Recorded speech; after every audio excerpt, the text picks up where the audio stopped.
I've put together kind of a shopping basket to kind of get you started with literally all of the equipment, and I believe it's under 600 quid, which is great. So the first bit of equipment is the camera. It's a Canon 4000D. It's not a sponsored video by Canon by any means, but it's definitely one of the cheaper models that are out there.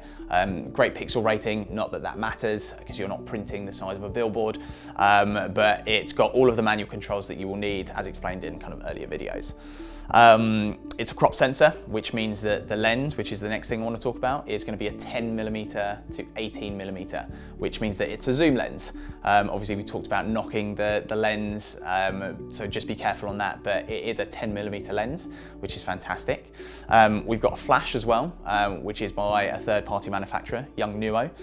Really, really good. It's relatively cheap. It's cheerful, AA batteries, and it literally just pops onto the hot shoe of the camera, which is just on the top, above the inbuilt flash. We've also got a tripod, I believe by Manfrotto. Really good sturdy tripods. I've used them throughout my kind of photography career and doing interiors and architectural work. But this is quite cheap and cheerful, incredibly light, really, really light, which is key because you don't want to be lugging it around all day and have bad backs and stuff.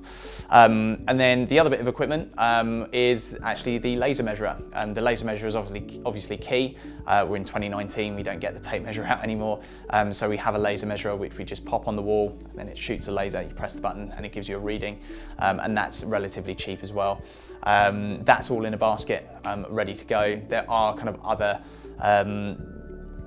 manufacturers that are out there, like Nikon and Sony and stuff. You can obviously go for the full frame bits, but this is kind of a very cost-effective way of really getting into it and boosting your equipment and getting that really, really pro look from some of the pro equipment which is out there.